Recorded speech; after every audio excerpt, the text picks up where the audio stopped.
This is a wonderful Bunaken Island, which is located in North Sulawesi.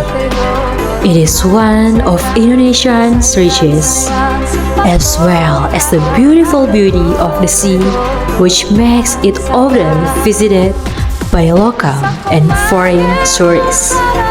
Around Bunaken Island, there is a park Bunaken Sea, which is part of Bunaken National Park. This marine park has one of the highest marine biodiversity in the world.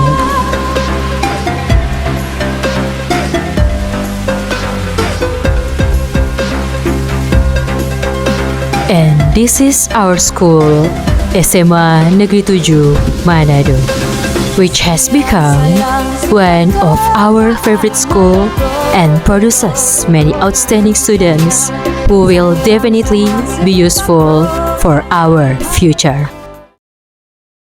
Halo, saya Amelia Matthew. Saya Elzuna Pangaribuan. Saya Andre Boroto. Saya Jesse Kaulang. Saya Nur Fadila Sul Setiawati. Saya Trivena Jono. Saya Nuna Dundokambe. Saya Muhammad Fahri Jakari. Saya Sen Selampuri. Dari kelompok Justice Vanguard. Seperti yang kita ketahui, Indonesia adalah negara hukum. Jadi, dimanapun kita berada dan apapun yang kita lakukan, itu pastinya berkaitan dengan hukum. Apa sih itu hukum? Menurut ahli hukum John Austin, hukum adalah peraturan yang diadakan untuk memberikan bimbingan kepada makhluk yang berakal oleh makhluk yang berakal atasnya. Dan menurut saya sendiri, hukum adalah peraturan atau norma yang berlaku bagi seluruh warga masyarakat, yang pastinya untuk mengatur tingkah laku kita dimanapun kita berada dan dimanapun kita berpijak. Hukum memiliki 4 unsur. Yang pertama, pengertian mengenai tingkah laku manusia dalam bermasyarakat. Dan yang kedua, peraturan itu diadakan oleh badan-badan resmi yang berwajib. Dan yang ketiga, peraturan itu bersifat memaksa. Dan yang keempat, sanksi pelanggaran peraturan adalah tegas. Saat ini saya akan membahas tentang hakikat dari perlindungan hukum di Indonesia. Perlindungan hukum merupakan harkat dan martabat serta hak asasi manusia yang sesuai dengan Pancasila. Hak ini termasuk dengan hak perlindungan bagi setiap warganya yang sesuai dengan hukum, seperti yang diatur dalam Undang-Undang Dasar 1945 Pasal 28D. Sebagai negara hukum, tentunya Indonesia wajib melaksanakan hukum bagi setiap warganya tanpa terkecuali. Sebab perlindungan hukum merupakan hak asasi manusia yang dimiliki oleh setiap warga negara Indonesia. Selain daripada perlindungan hukum, Indonesia juga harus melakukan penegakan hukum. Mengapa demikian? Itu adalah karena Indonesia merupakan suatu negara yang berlandaskan dengan hukum. Penegakan hukum adalah merupakan salah satu upaya untuk menaikkan fungsi daripada hukum itu sendiri secara nyata dalam kehidupan berbangsa dan bernegara. Inti dari penegakan hukum yaitu menjadikan hukum itu sebagai pedoman berperilaku dalam setiap hal yang menyangkut dengan hukum, baik oleh para subjek hukum maupun oleh para aparatur penegak hukum. Sebagai negara hukum, Indonesia tentu memiliki lembaga penegak hukum untuk menjamin keadilan dan kedamaian seluruh rakyatnya. Di Indonesia sendiri mempunyai 6 lembaga penegak hukum untuk menjamin keadilan dan kedamaian tersebut. Apa saja sih 6 lembaga tersebut dan apa perannya? Mari kita bahas. Yang pertama, kepolisian atau Polri. Mereka bertugas untuk menjaga keamanan, memelihara ketertiban umum, serta mengayomi masyarakat. Yang kedua, kejaksaan. Peran kejaksaan diantaranya menegakkan supremasi hukum, perlindungan kepentingan umum atau masyarakat, penegakan hak asasi manusia, serta pemberantasan korupsi, kolusi, dan nepotisme. Yang ketiga, hakim. Mereka melaksanakan fungsi pengadilan sesuai dengan ketentuan peraturan yang berlaku dalam mengambil dan menetapkan keputusan. Dan yang keempat, advokat. Mereka mendampingi korban, tersangka maupun terdakwa dalam setiap tingkat pemeriksaan guna memastikan terpenuhinya hak korban, tersangka maupun terdakwa. Dan yang kelima, KPK. Sesuai dengan namanya yaitu Komisi Pemberantas Korupsi. Mereka bertugas untuk mengawasi pemerintah dan lembaga publik untuk mencegah terjadinya korupsi. Mereka juga memberikan edukasi kepada masyarakat mengenai integritas. Dan yang terakhir yaitu lembaga pemasyarakatan. Mereka melakukan bimbingan sosial atau kerohanian narapidana, serta melakukan pemeliharaan keamanan atau tata tertib lembaga pemasyarakatan. Perlindungan hukum diartikan sebagai upaya hukum yang diberikan oleh aparat penegakan hukum yang baik secara pikiran maupun fisik atas gangguan dan berbagai ancaman dari pihak manapun. Sedangkan penegakan hukum dalam arti luas mencakup kegiatan untuk melaksanakan dan menerapkan serta melakukan tindakan hukum terhadap setiap pelanggaran atau penyimpangan hukum yang dilakukan subjek hukum, baik melalui prosedur peradilan ataupun melalui prosedur non-peradilan.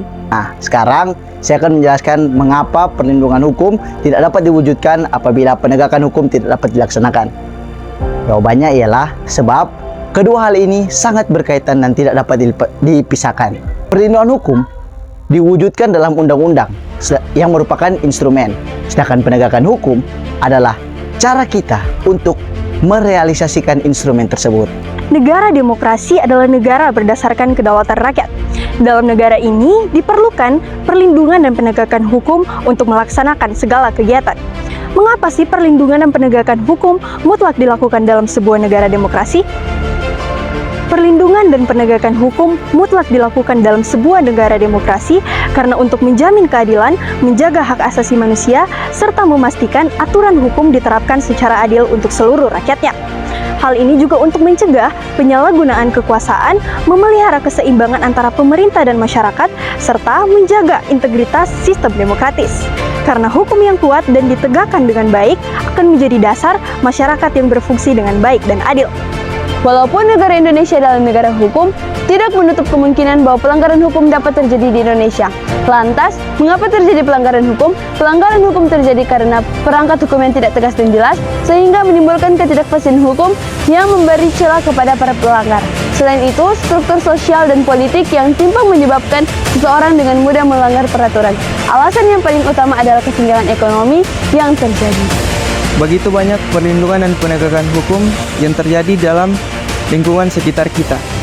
Nah, saya akan memberikan contoh-contoh pelanggaran hukum yang terjadi di lingkungan kita. Yang pertama dalam lingkungan keluarga, kesatu tidak mendengarkan orang tua.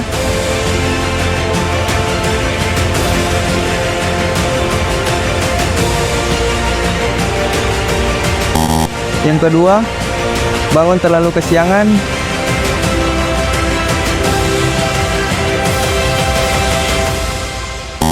Yang ketiga, tidak mengerjakan tugas rumah.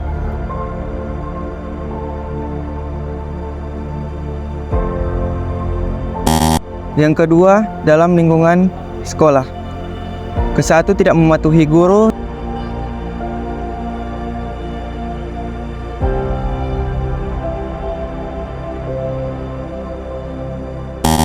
Yang kedua, tidak berseragam dengan rapi.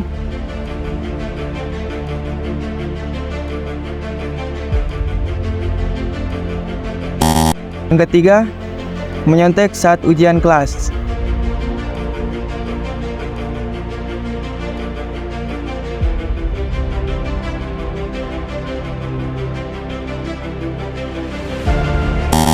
Yang ketiga, di dalam lingkungan masyarakat. Yang pertama, merusak fasilitas masyarakat. Yang kedua, membuat keributan atau membuat onar.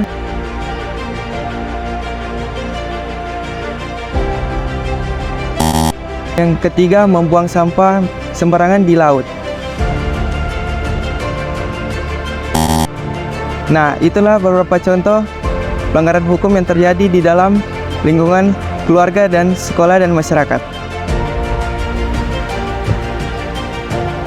Menurut Kamus Besar Bahasa Indonesia, sanksi adalah tanggungan, tindakan, hukuman, dan sebagainya yang memaksa orang untuk melaksanakan suatu perjanjian atau suatu ketentuan undang-undang. Di Indonesia sendiri terdapat berbagai macam sanksi hukum yang ada, dan pada saat ini saya akan menjelaskan apa saja sanksi hukum yang ada di Indonesia. Sanksi hukum yang pertama adalah sanksi hukum pidana. Sanksi ini diatur dalam pasal 10 Kitab Undang-Undang Hukum Pidana yang mencakup hukuman pokok dan hukuman tambahan. Hukuman pokok terdiri dari hukuman mati, yaitu hukuman seumur hidup dan hukuman sementara. Kemudian ada juga hukuman kurungan. hukuman tambahan terdiri dari penyitaan barang-barang serta pencabutan hak-hak tertentu. Sanksi hukum yang kedua adalah sanksi hukum perdata. Di sanksi hukum perdata terdapat 3 putusan yang dijatuhkan oleh hakim. Putusan yang pertama adalah putusan condemnator. Putusan ini bersifat mewajibkan pihak yang dikalahkan untuk melaksanakan prestasi atau kewajiban. Putusan yang kedua adalah putusan deklator.